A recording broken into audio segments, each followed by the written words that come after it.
I think my sociological imagination has been kind of almost halted by this pandemic because I grew up in a really small town, so everyone had the same background as me. They had the same upbringing. So being able to like look at different um, social events from different points of view were practically just the same as looking at them from mine because everyone had very similar upbringings as me. And I think because of the pandemic, I kind of got halted in my attempts to widen my social imagination by the socialization that I would have in college. And I think this pandemic made it very difficult to achieve that because I think the socialization that we have in college allows us to talk and meet with people that have so many different backgrounds and upbringings than we do. I mean, we get to meet people from different countries, from different states, different cities, different types of like, some people grew up in rural areas like me, or some people grew up in cities, and it helps us grow our social imagination so we can see every different social issue from different points of view, like their point of view or my point of view, and we can kind of take a step back and look at it from so many different points of views. But because we didn't have that socialization because of the pandemic, it's really kind of been halted for me.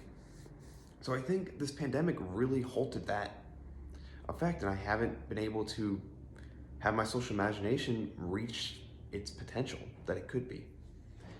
And I think this pandemic has like affected us in so many different ways.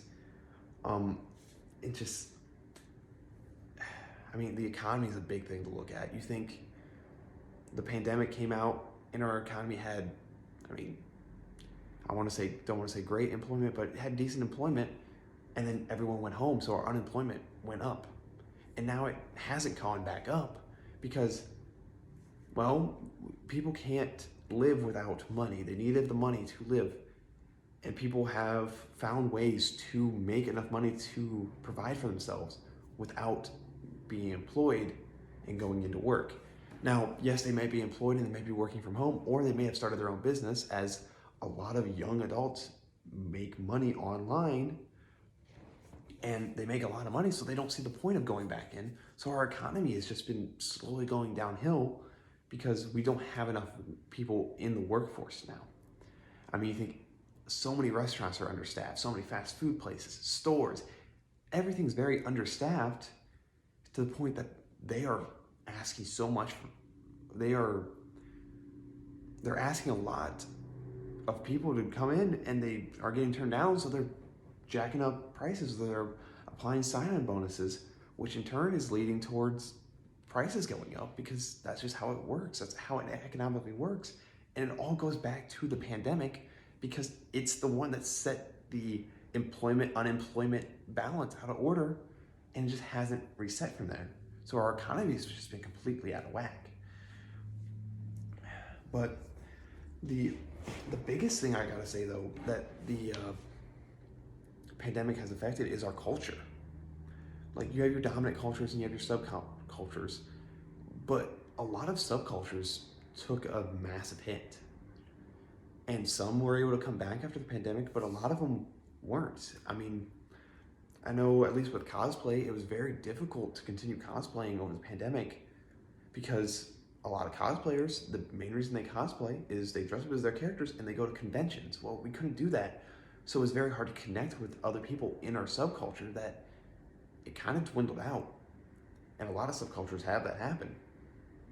And I think that happened with our culture too, is there was a lot of things that happened that people couldn't do. And so not that many people went back to doing after the pandemic because they kind of stopped. And thankfully, like, some subcultures like cosplay were kept alive barely because of online media, and that's how other people went to go. And so it almost dwindled out the local subculture, but the pandemic dwindled out the local subculture, but it opened up people to virtual and being able to reach out and cross state lines and miles to connect with people of the same subculture. So it was almost good and bad, where the local subculture kind of came to a halt and kind of died because you couldn't interact with people around you, but the global one almost kept going up because you were forced to interact with people online and you didn't have the bounds of distance at that point. I know, like, for me at least, my cosplay went up because I started on TikTok and I got to meet a whole bunch of people in different states. And so for me, the culture just kept going up, but I got almost no interaction with anyone near me. So it made it very difficult.